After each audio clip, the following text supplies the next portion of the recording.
자, 여러분 이번 시간에는 이번 책으로 보면 172페이지 무형자산 좀 보겠습니다. 무형자산. 자, 여기서 알아야 될 점은 이 무형자산은 전 시간에 배웠던 있죠. 유형자산하고 보유 목적이 동일합니다. 업무의 사용 목적이다. 그러니까 이 자산도 결국은 유형자산하고 똑같은 있죠. 논점이 나타나게 됩니다. 그래서 유형과 무형은요, 논리적으로 다 똑같습니다. 아무런 차이가 발생되지 않습니다.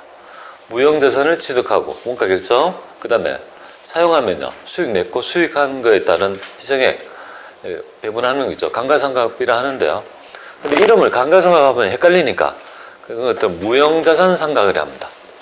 무형자산 상각비라고 계정만 틀리지 원가를 수익 창출에 희생되는 금액으로 배분하는 얘기는 똑같죠, 그죠? 그 다음에 나머지 있죠. 재고 모형 이렇게 되는데, 그러다 보니까 무형자산에서는 유형하고 모든 모형이 다 똑같으니까요. 어떤 것만 챙기면 되냐면 무형이니까 나타날 수밖에 없는 특징이 있을 거 아니에요. 유형이면 형체가 있는 거고 무형이면 형체가 없잖아요, 그죠? 그러니까 그런 거의 특성 때문에 나타나는 고유한 개념, 무형이니까 나타날 수 있는 고유한 개념 있죠. 이 개념만 정확하게 좀 새기고 그에 따라 파생되는 무형자산의 종류 중에 가장 중요한 영업권과 개발비 두 개 모형하고, 그 다음에 이제 차이점 있잖아요. 뭐 어떻게 배분할 때 약간의 차이점, 무형이니까 차이 날 수밖에 없는 그런 차이점만 챙겨가지고 이렇게 하시면, 정리하시면 간단하고, 참고로 이론 시험에 출제될 확률이 90%고요. 이론 실기 있잖아요. 회계처리 문제에서 출제될 확률은 굉장히 떨어집니다. 대신에 이제 세무 2급은 약간 좀 무형자산에 대해서 결산 분계가 가끔 한 번씩 출제되지만, 회계 1급으로 보자면 이론 시험에서 출제 확률이 더 높고요. 회계처리 문제는요, 나중에 한번 기출 문제 보면 웃깁니다. 꼭지 추장이에요. 나중에 뭐야 이 문제, 막 그런 식으로 이제 너무나도 당연한 것을 당연하지 않는 듯한데 이상하게 뭐 당연한 것처럼 이상한 문제가 좀 있어요. 그걸 한번 보시면, 무형자산은 크게 무형자산이 되려면요, 특징이 세 가지가 있어야지만 있죠. 무형자산으로 이렇게 무형자산 인식할 수 있는데요. 첫 번째가 바로 있죠. 무형자산에만 있는 있죠. 개념이 하나 있습니다. 무형자산이 되려면요, 무형이 형체가 없으니까 식별 가능성이라는 개념이 좀 필요합니다. 식별 가능성.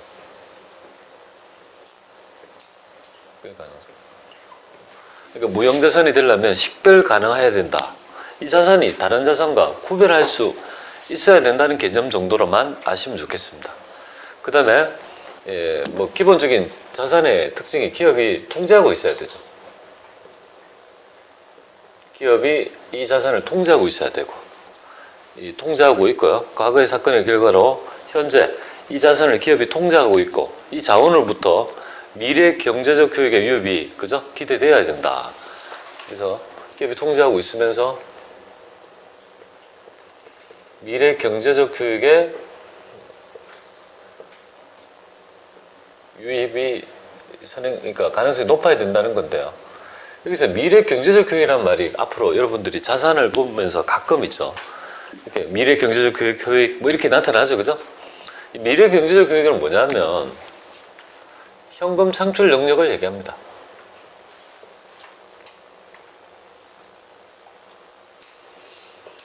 그러니까 돈을 벌 수 있는 능력이 있어야 된다 이 말이죠, 그죠? 미래 경제적 효익을 다른 말로 말하면 돈 벌 수 있는 능력이 있어야 된다는 얘기로 보시면 됩니다. 돈이 돼야 된다, 쉽게 말해요. 그래서 제가 자산의 정의를 뭐라고 했습니까? 팔아가 돈 되는 모든 재산. 돈 된다는 말이 바로 있죠. 그 돈이 된다는 말을 거칠게 표현했지, 그걸 세련되게 얘기하면요, 우리 학자들이 얘기하는 미래 경제적 효익이라는 말로 표현하는 겁니다. 그래서 그렇게 약간 번역해서 생각하세요. 그래서 이 세 가지 요건을 모두 만족하면, 엔더 요건이죠.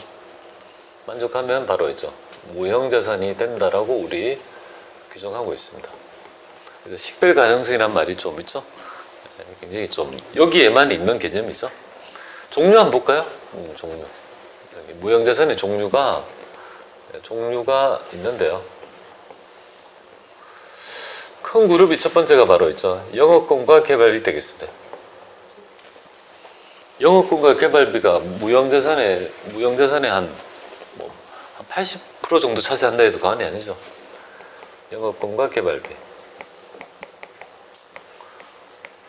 이 두 가지 무형.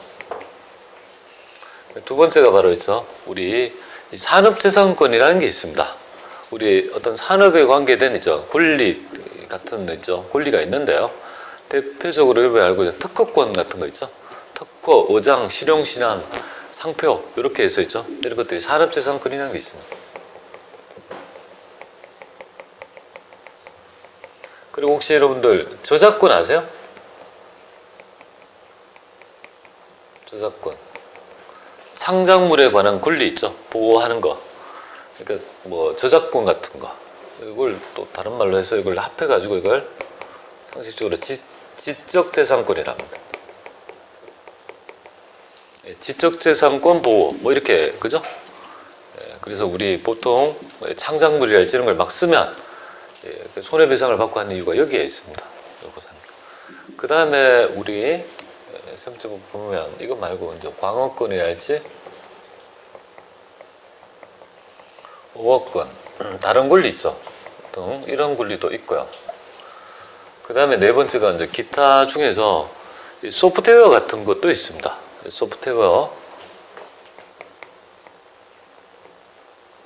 소프트웨어라는 거 등등등 뭐 이런 것들 한 네 가지가 크게 구분할 수 있을 것 같습니다. 라이센스 소프트웨어 뭐 이 정도? 자, 이 정도만 아시면 좋을 것 같습니다. 네, 이렇게 종류가 되고요. 가장 여기서 꼬리가 될 수 있는 거는요.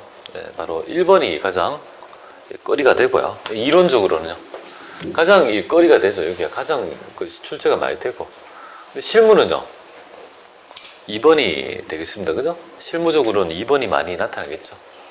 그래서 여러분들 특허권 같으면 기업에 가보시면 취업하시 보면 그 회사의 로비에 보면요. 이렇게 크게 특허권, 특허청에서 발행한 특허 권리를 이렇게 딱 있죠.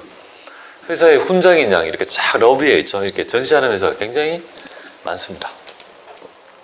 그래서 뭐 산업재산권 보면 특허권 같은 거. 특허권의 정의는 뭘까요? 특허권을 특허 출연해서 특허를 받으면 그 회사만이 거기에 따른 독점적 배타적 권리를 인정해 줍니다. 20년간 뭐예요? 너 회사만 그 독점적 권리를 보장해 주는 거야. 그래서 그 권리를 조금 쓰고 싶으면 대가를 좀 내야 되죠. 그러니까 돈을 벌 수 있는 거죠. 그래서 그런 거. 그 다음에 여러분 알고 있는 뭐 상표권 같은 거 혹시 아세요? 이런 거 있잖아요. 상표권 같으면 이렇게 나이키 같은 거 보면 어떻습니까? 이렇게. 나이키 이렇게 해서 여기 보면 여기 오늘 좀 잘 그렸다. 항상 못 그렸는데. 나이키 이렇게 여기 보면 이렇게 R이라고 이렇게 적혀져 있는 거 있습니다. 그죠? 그 R이 뭐냐면 리저브라는 말입니다. 상표권으로 등록되어 있으니까 너는 쓰지 마라. 그러니까 옛날에는 다른 사람이 나이키를 이렇게 못 쓰고 뭐야. 나이 뭐 이렇게 그죠? 이렇게 좀 다르게 조금씩 변형했었던 이유가 상표권에 대한 침해에 따라 손해배상 책임을 묻게 되니까 이렇게 되는데 저희들 그래서 우리 한 몇십 년 전에만 하더라도 한국은 그래도 뭐예요?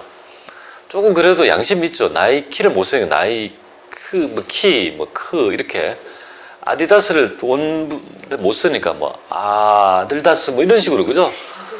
뭐 이런 식으로 약간씩 변형했지만 중국 애들은 어때요? 중국은 바로 찍어버려요. 그리고 배째라해요. 짝퉁이잖아요. 그죠? 아직도 보면 그런 것들이 좀 있죠. 우리 옛날에 보면 우리는 굉장히 조심스러웠거든요. 그죠? 그러니까 그런 것들이 보면 시장에 가보면 그죠? 옛날에 여러분 아시잖아요. 뭐 하여튼. 근데 뭐 중국 짝퉁은 어떻게 돼요?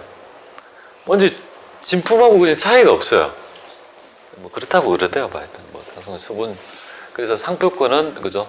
보호받을 수 있다 이렇게 보면 됩니다. 또 맥도날드에 가보면 M 이렇게 크게 있죠. 이렇게 M 돼 있고 위에 이렇게 TM이라고 이렇게 딱 이렇게 돼 있습니다. TM이나 R 이렇게 있죠. 한 번씩 여러분들 가보세요. 맥도날드 가서 그냥 세트 메뉴만 드시지 말고 상표도 한번 보세요. TM. TM은 뭐냐면 상표권이란 트레이드 마크입니다. TM이 트레이드 마크니까 보호되어 있으니까 쓰지 말라는 말이에요. 그런 것들 전부 다 이렇게 권리가 보호됐다는 하나의 그죠 마크다 이렇게 보면 되겠어요.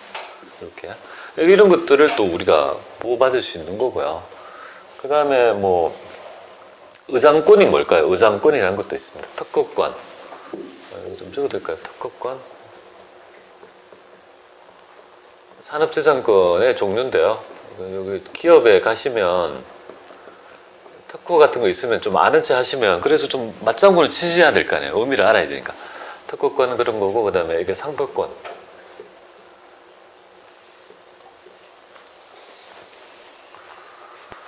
네, 상표권 이렇게 되고 그 다음에 우리가 의장권. 의장권은 어떤 게 있을까요? 의장권 권리가 있습니다. 의장권은 이렇게 도안 같은 거 있죠. 수류한 문양, 고혹적인 문양 이런 것들을 의미합니다. 이 백제회사에서 많이 가지고 있습니다. 굉장히 어떤 창작물 중에서 있죠. 도안이라든지 의장 뭐 이런 거 있잖아요. 그런 거 어떤 무늬 이런 것들을 보호받아서 그걸 쓰지 못하도록 하는 것도 있습니다. 그게 의장권. 의장권 아시겠죠? 네, 그래서 그다음에 실용실현권. 이거 참 애매한데요. 이거는 아이디어를 얘기합니다. 내가 아이디어도 결국은 보호받을 수 있다 이렇게 보면 됩니다.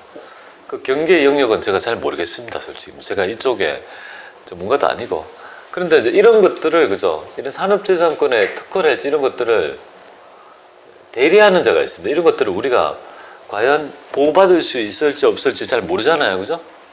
그런 것들을 대신해서 이렇게 평가해주고 이렇게 그죠? 그런 것들을 추론 같은 거를 도와주는 자격사가 있습니다. 그런 직업을 가지는 사가 있는데 그런 직업분을 뭐라고 합니까? 혹시 아세요?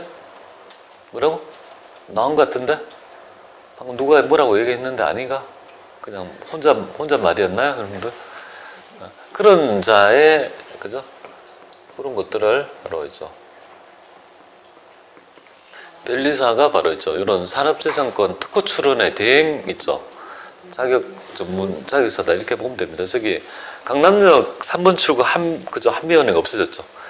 한미연회 그 앞에 보면 거기에 특허 법률사무소 굉장히 많습니다. 거기에 저도 아는 특허 법률사무소 꽤 많이 있는데요. 하여튼 뭐 지금 동영상 강의라서 밝힐 수는 없지만 하여튼 굉장히 그쪽에 많이 있습니다. 지금 대전에 특허청이 있는 걸로 알고 있는데요. 지금은 세종시로 갔는지 모르겠습니다. 갔는데 그 서울 출장소가 뭡니까?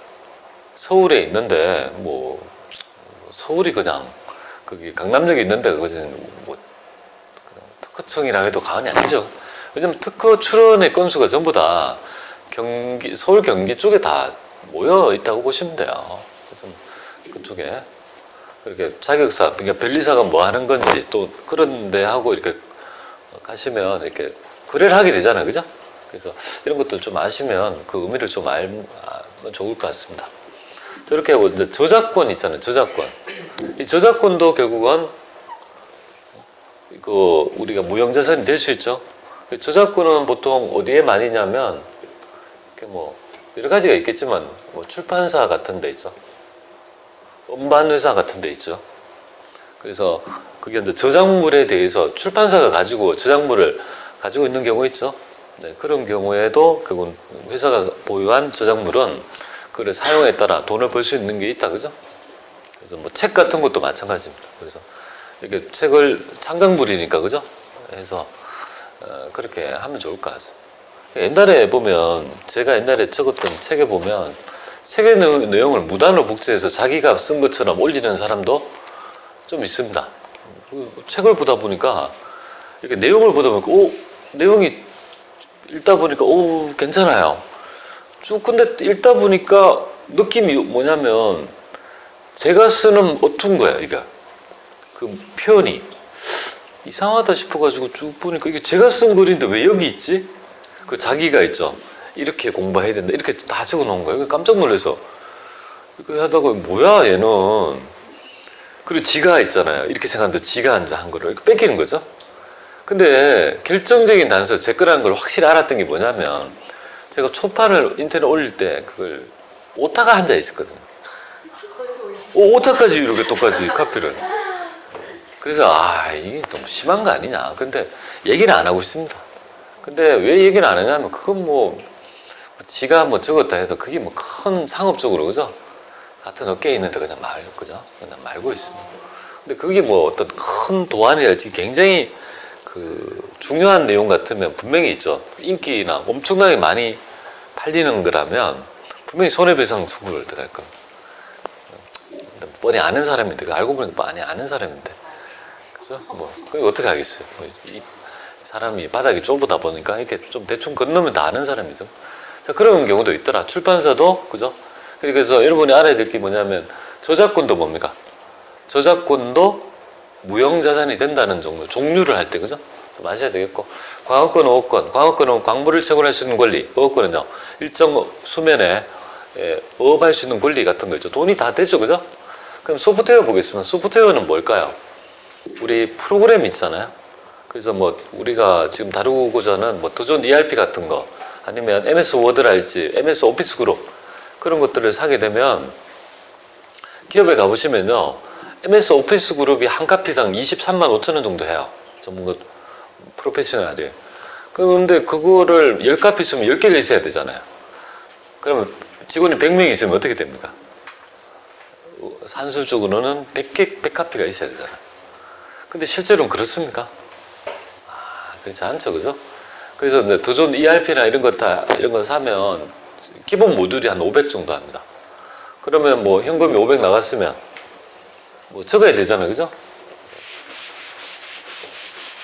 그러면 먼저 여러분이 실무에 관계되는 거 그런 것들을 샀다 하면 현금이 만약에 500 주고 나갔다면 현금에 500 이렇게 되고 돈이 나갔죠, 그죠?